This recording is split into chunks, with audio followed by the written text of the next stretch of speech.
Welcome to Football Scientific. I'm Aaron Sauter. I'm right last word on sports. I cover the Buffalo Bills and the NFL. Also, I'm my writer for CFLNewsHub.com. I cover the Hamilton Tiger Cats today. Me and my guest host, Tyler the Tiger. Tyler the Tiger here. We're just going to go over some stuff about things.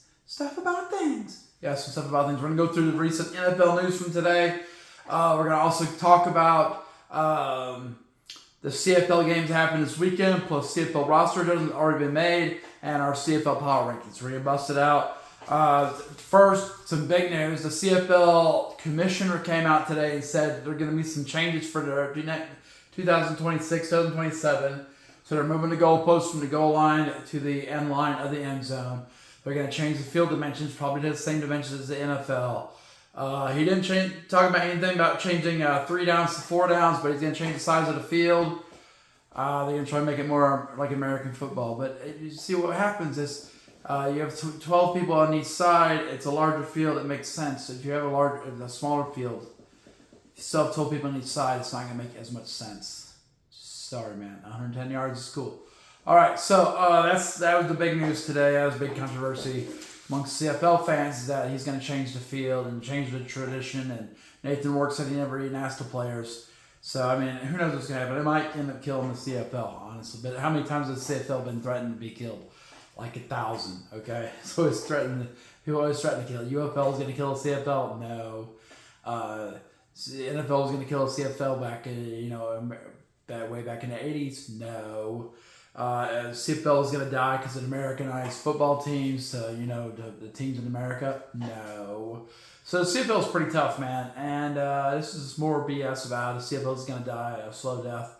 But it's still around. So it's still around. It's great football. If you enjoy watching the CFL like I do, it's a good time. Hamilton Tiger Cats are fun to watch. And we're in first place. So well done. A+. Whoop, whoop, Hamilton Tiger Cats. Okay, so let's go through the NFL news and the CFL news. We're not going through our review of the NFL games because Monday Night Football is still being played tonight with the Detroit Lions and Baltimore Ravens. Detroit is up 7-0 already.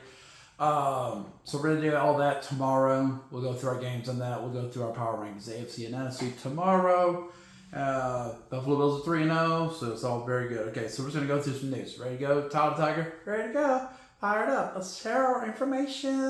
Whoop, whoop, whoop, whoop, whoop, whoop. Meow. Okay, all right, so, boom. First, in the NFL Indianapolis Colts, they signed former Bengals cornerback Mike Hilton. He's rejoined as defense coordinator Lou Anarumo, who's with the Colts. Of course, now they're 3-0. Colts 3-0. I guess it's showing that Lou Anarumo maybe wasn't the blame for the Bengals thing.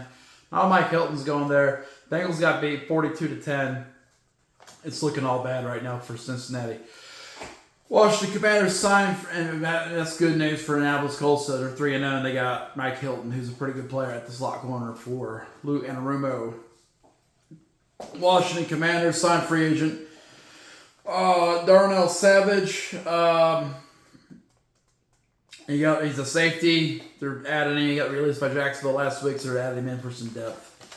Dallas Cowboys wide receiver CeeDee Lamb is injured, high ankle sprain, out 4 to 6 weeks, they say. And offensive guard Tyler Brown is out 4 to 6 weeks. He's a rookie for them. He's out with a high ankle sprain. All high ankle sprains in Dallas. San Francisco 49ers DN Nick Bosa has torn his ACL for the second time in his career. Another injury with the 49ers, torn ACL. They have all kinds of stuff. Brock Purdy might come back this week, but Nick Bosa is now out. So at least we got Buffalo, we have Joey Bosa, who's not injured. So it's better to have Joey rather than Nick, I guess. His season's over, rubber. It's over for Nick Bosa. Okay, Indianapolis Colts wide receiver Alec Pierce is in concussion protocol. Washington Commanders head coach Dan Quinn says Jaden Daniels is day-to-day. They won pretty well with Marcus Mariota, so there's no rush there. I mean, I would like to get him back for fantasy purposes, but there's no rush. And that team won this week, so whatever. I filled him with Sam Darnold. That worked out pretty well. Atlanta Falcons head coach Raheem Morris has fired Ike Hilliard as his wide receiver coach. He's taking Zach Robinson from the press box to the field. He's giving TJ Yates, the passing coordinator, the receiver position to coach. Why? Because they got smashed 30-0 by the Carolina Panthers. You know, they played well against Tampa. They beat Minnesota, and they got smashed by a bad Carolina Panthers team. And he's quite angry about that, I guess. Houston Texans, they have placed Jimmy Ward, who has some legal trouble and has been on the commissioner's exempt list. They've given up on that. They put him on a reserve pup list. They're like, if he gets approved by the NFL to play, then we'll put him back on something. Detroit Lions have placed defensive end Marcus Davenport on the IR, and they elevated tight end Ross Dwelly from the practice squad. They're playing right now against Baltimore Ravens. Hopefully, for Bengals purposes, Detroit wins. Let's go Detroit. New York Giants quarterback. So New York Giants head coach Brian Dable was very not open about his feelings about Russell Wilson after their 0-2 start, 0-3 start now with Kansas City beating them, and their offensive debacle against Kansas City. The word is Jackson Dart's going to be the starter sooner than later, so they might get rid of Russell Wilson. Bengals could trade for him. I mean, he's not great, but 42-10. LA Chargers running back Najee Harris. You know, he had all those issues with fireworks and blah, blah, blah. Well, he's torn his Achilles. He's done. Boop. Philadelphia Eagles. That means Omarion Hampton's value just went up dramatically in fantasy football. Philadelphia Eagles, they claimed Giants wide receiver Xavier Gibson off the waiver wire today, and they waived offensive lineman Kenyon Green, who's making some moves. Keep the thing rolling. Atlanta Falcons, as I mentioned, fired wide receiver coach Ike Hilliard, and they moved TJ Yates to wide receiver coach, and they're bringing the OC down to the field. Okay, need some leadership there. Minnesota Vikings quarterback J.J. McCarthy has already been ruled out for next week against Pittsburgh Steelers in Dublin, so that's done. San Francisco 49ers, because they need someone to replace Nick Bosa, are now making calls for Bengals defensive end Trey Hendrickson. We're going to find out how much the Bengals believe that they can make the playoffs. If they believe they can't, they will trade Trey Hendrickson for whatever they can get. I mean, they don't want to pay him really, so I can see them doing that. Can they make the playoffs? It's really hard to tell. Titans, probably not likely right now.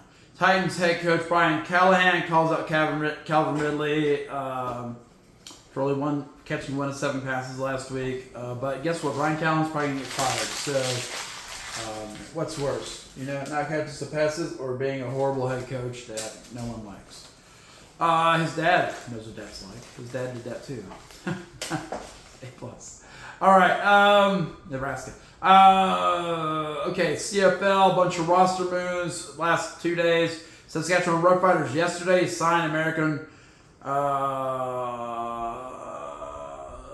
linebacker Demoy Kennedy. Calgary Stampeders have been crushed by injuries the last 2 weeks. This is the wrong time of year to be crushed by injuries, and it's a game of attrition. The CFL season so long, but you want to see injury issues early on, like the Tiger Cats did, not in the final stretch for the playoffs. This is really bad for Calgary.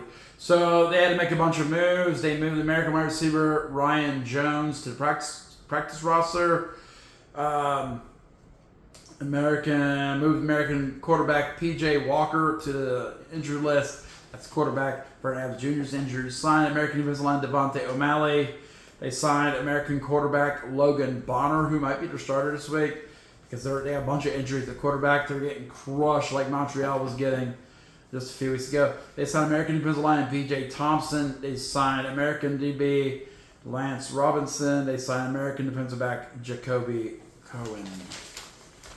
Okay. Boom. Out of Red Blacks released American punter Noah Getman, and they signed national linebacker Zachary Theon.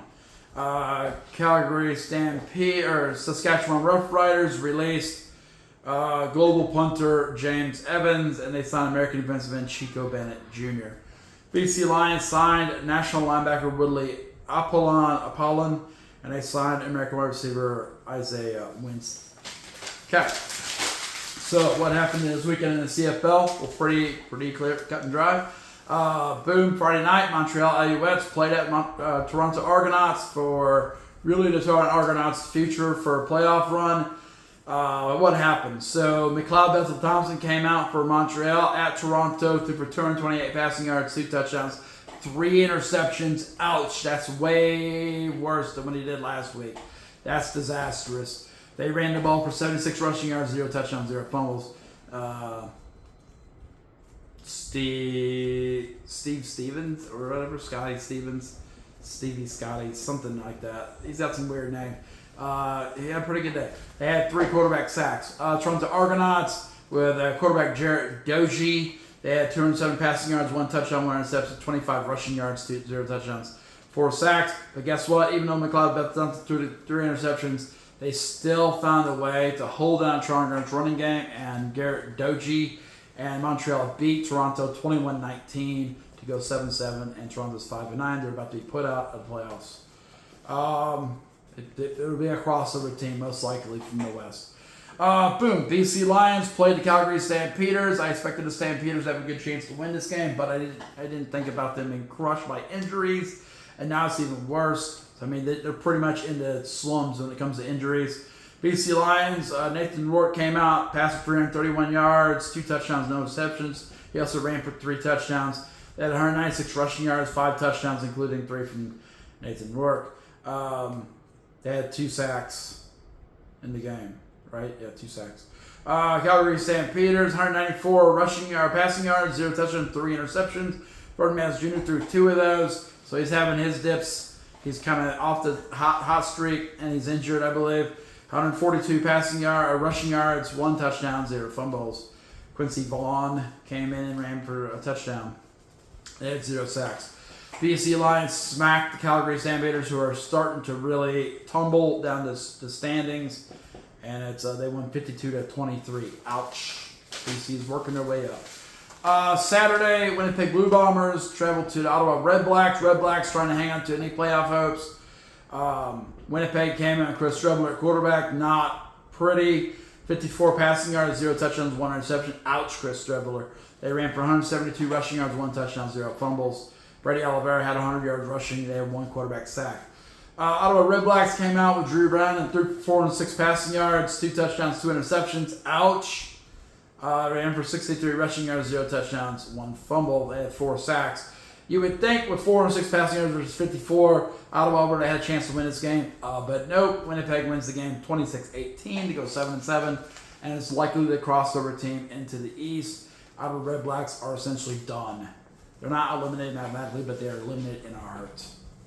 Edmonton Elks travel to Hamilton Tiger Cats. Tiger Cats trying to hold on to first place. Hamilton Tiger Cats need to win, really. 2 more games.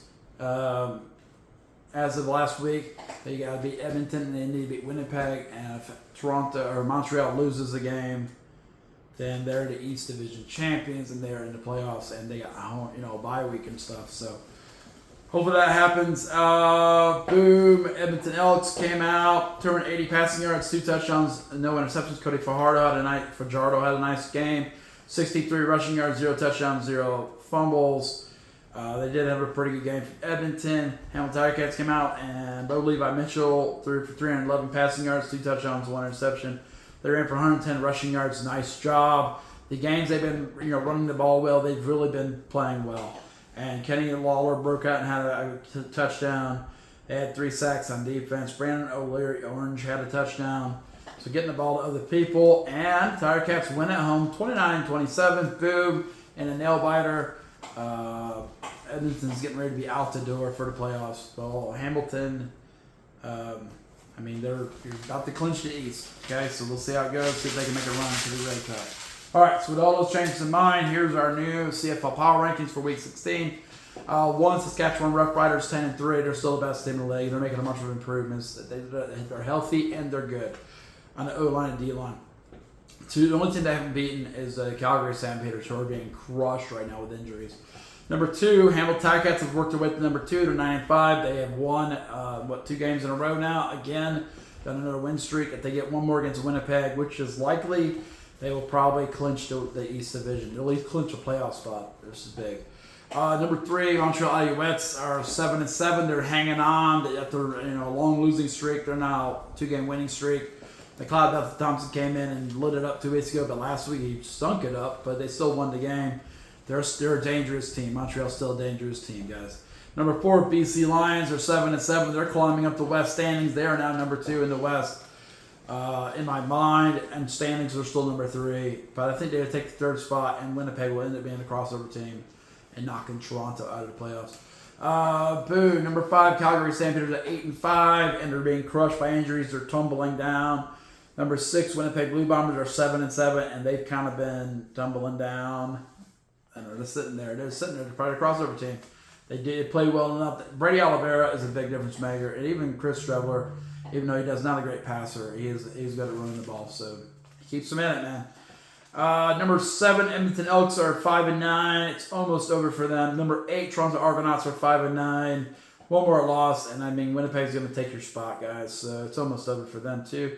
Number 9, Ottawa Red Blacks are not mathematically limited, but they are in our hearts. They're 4-10. Goodbye, Ottawa.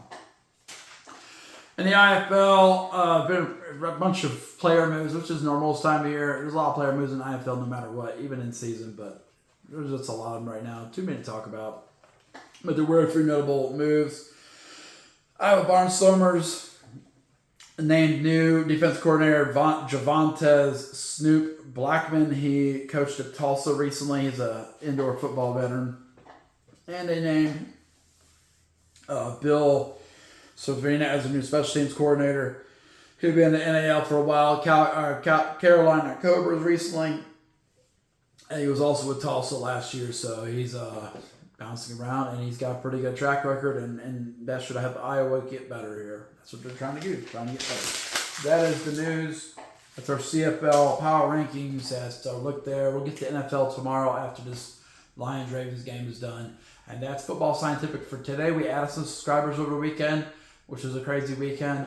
We should be back in the flow here for Football Scientific the next couple weeks and kind of keep it moving here for an NFL season. Remember, check out Last Word on Sports, all kinds of news stories, but also Buffalo Bills. I write specifically about the Buffalo Bills. CFLNewsHub.com, I write about the Hamilton Tiger Cats, but you can check that out for any CFL team and the new announcement from the commissioner today. There's all kinds of articles about that today on CFL News Hub, and then also like the channel, and subscribe. We got some new subscribers this weekend, so that's pretty cool. I had to cut it off. I didn't get my predictions out just because some more important family stuff came up that was very important. So that is what's happening there, and Football Sunday portal is closed for tonight. Good night.